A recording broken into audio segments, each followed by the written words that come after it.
आज की वीडियो में क्या क्या है आप सबसे पहले यह मुलाहिजा कीजिए। मुझे अगर किसी डील में नुकसान भी हो जाए तो भी मैं उसे निपटा कर रात को आराम से सोता हूं और अगले दिन उठकर नए जज्बे से काम शुरू कर देता हूं और अल्लाह ताला एक आध दिन में मेरा नुकसान भी पूरा कर देता है। आप जब तनाजों में उलझते हैं, लड़ते हैं और शरीका बना लेते हैं तो फिर आपकी ग्रोथ रुक जाती है। आपकी सारी जमीनें, सारी जायदादें कोर्ट कचहरियों के खर्चों में जाया हो जाती हैं।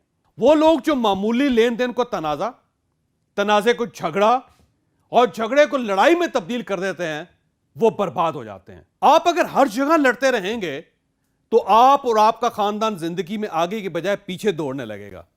आप खसारे में मारे जाएंगे। मैं हूं जावेद चौधरी और आप देख रहे हैं माइंड चेंजर। हमारे साथ एक साल में 10 लाख लोग जुड़ चुके हैं। अगर आप इनमें शामिल नहीं हैं तो आप इस सुर्ख निशान को टच करके इस चैनल को सब्सक्राइब कर दीजिए और घंटी के इस निशान को भी हल्का सा पुश कर दीजिए। मुझे यकीन है आपका यह फैसला आपका मुकद्दर बदल देगा। जिमी कार्टर अमेरिका के 39वें सदर थे। ये 1977 से 1981 तक दुनिया की वाहिद सुपर पावर के सरबराह रहे। ये जॉर्जिया स्टेट के छोटे से गांव प्लेन्स में पैदा हुए। वालिद मूंगफली उगाते थे। जिमी कार्टर ने नेवी ज्वाइन कर ली और वालिद के इंतकाल के बाद खेतीबाड़ी शुरू कर दी। ये भी मूंगफली उगाने लगे। ये जिमी कार्टर का पहला कैरियर था। अमेरिका में 60 की दहाई में कालों के हकूक की तहरीक शुरू हुई। ये स्याह फामों के राइट्स के लिए सियासत में कूद पड़े और फिर पीछे मुड़ कर ना देखा। जॉर्जिया के गवर्नर बने और फिर चलते चलते अमेरिका के सदर बन गए। ये इनका दूसरा कैरियर था। 1981 में इनका सियासी कैरियर भी खत्म हो गया, मगर इस नाकामी के बाद एक तीसरे जिमी कार्टर ने जन्म लिया। इन्होंने कार्टर सेंटर के नाम से एनजीओ बनाई और माशरे की फलाह बहबूद का काम शुरू कर दिया। यह जमाना इनके सदारती दौर से कहीं ज्यादा पुरअसर साबित हुआ। इन्हें 2002 में अमन का नोबल इनाम पेश कर दिया गया। नोबल इनाम के बाद जिमी कार्टर का खिदमात का कैरियर भी खत्म हो गया और इन्हें बज़ाहिर अब रिटायर हो जाना चाहिए था, लेकिन यहां से एक चौथे जिमी कार्टर ने जन्म लिया। ये उस्ताद बन गए। जिमी कार्टर ने अपने गांव का छोटा सा चर्च पसंद किया और ये वहां संडे के दिन लेक्चर देने लगे। ये इस वक्त 96 बरस के हैं और अमेरिका की तारीख के सीनियर तरीन सदर हैं, लेकिन इनके लेक्चर्स की 2 माह कबल बुकिंग हो जाती है। चर्च में सिर्फ 30-40 लोगों की गुंजाइश है, मगर हर संडे यहां 400-450 लोग जमा हो जाते हैं और जिमी कार्टर की विजडम से फायदा उठाते हैं। जिमी कार्टर ने चंद हफ्ते पहले अपने एक लेक्चर में अमेरिका के मौजूदा सदर डोनाल्ड ट्रंप की एक फोन कॉल का जिक्र किया। मैं यहां पे आपको चंद लम्हों के लिए रोकूंगा। हमारा अगला अर्तुगल टूर 16 दिसंबर को टर्की जाएगा। आपको इस वक्त अपनी स्क्रीन पर उसकी अनाउंसमेंट नजर आ रही है। आप इसका स्क्रीनशॉट लीजिए और इसके ऊपर जो नंबर्स दर्ज हैं, आप इन नंबरों पर हमसे राब्ता कर लें।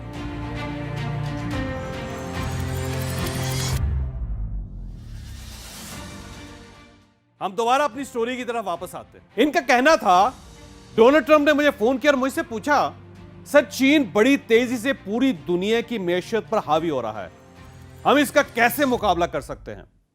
मैंने डोनाल्ड ट्रंप को जवाब दिया, आप सबसे पहले यह देखें चीन ने यह तरक्की कैसे की। ट्रंप ने पूछा, सर कैसे की? मैंने जवाब दिया, चीन एक स्मार्ट मुल्क है। इसने पिछले 40 वर्षों में कोई जंग नहीं लड़ी। यह दुनिया के किसी तनाजे में नहीं पड़ा, जबकि हम 40 वर्षों से मुसलसल जंगें लड़ रहे हैं। हमने वियतनाम से 20 साल जंग लड़ी। हमने सोवियत यूनियन से 60 साल लंबी कोल्ड वार की। हम क्यूबा और वेनेजुएला से भी उलझते रहे। हम अफगानिस्तान, इराक और लीबिया में भी कूद पड़े। हमने खुद को ईरान और कुवैत में भी उलझाए रखा और हम यूगोस्लाविया और ईस्ट तैमूर में भी फंसे रहे। चुनांचे हमारी तवज्जो इकोनॉमी से हट गई।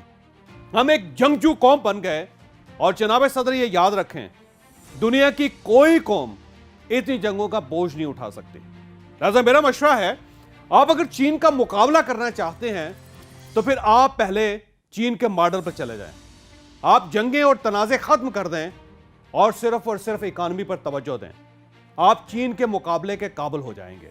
जिमी कार्टर के इस मैसेज में सब कुछ है। आप जब तनाज़ों में उलझते हैं, लड़ते हैं और शरीका बना लेते हैं तो फिर आपकी ग्रोथ रुक जाती है। आप अगर दुकानदार हैं तो आपकी दुकान बंद हो जाती है। आप अगर कारखानेदार हैं तो आपका कारखाना बिक जाता है और आप अगर जमींदार हैं तो आपकी सारी जमीनें, सारी जायदादें कोर्ट कचहरियों के खर्चों में जाया हो जाती हैं। यह नुकसान अगर सिर्फ यहां तक रहे तो शायद आप बर्दाश्त कर लें, लेकिन लड़ाई झगड़े की वजह से आपके बच्चों की तालीम भी रुक जाती है। ये बचपन ही में हथियार उठाने पर मजबूर हो जाते हैं, चुनांचे ये जवानी से पहले थानों, कचहरियों और जेलों का रिज़्क बनना शुरू हो जाते हैं। मैंने अक्सर देखा है वो लोग जो मामूली लेन देन को तनाजे को झगड़ा और झगड़े को लड़ाई में तब्दील कर देते हैं, वो बर्बाद हो जाते हैं। वो और उनके खानदान रुल जाते हैं। चुनांचे आप अपने इशू को सेटल करना सीखें, इन्हें लड़ाई में तब्दील ना होने दें। मेरे पास एक बार कराची के सेठ आए। ये पंजाब में 10 अरब रुपए की फैक्ट्री लगा रहे थे। इन्होंने 2 अरब रुपए में जमीन खरीदी, 1 अरब की इमारत बनाई और मशीनरी ऑर्डर कर दी। जब मशीनरी पाकिस्तान आ गई तो किसी साहब ने फैक्ट्री की जमीन पर शुफा कर दिया। केस शुरू हो गया। सेठ ने 2.5 अरब रुपए में नई जमीन खरीदी और उस पर फैक्ट्री लगा ली और इस जमीन का इशू वकीलों के हवाले कर दिया। मैंने उनसे कहा, आप ताकतवर इंसान हैं, आप किसी वजीर या जज से बात करके अपने हक में फैसला करवा रहे थे या फिर जबरदस्ती जमीन पर कब्जा कर लेते? आपको किसने पूछना था?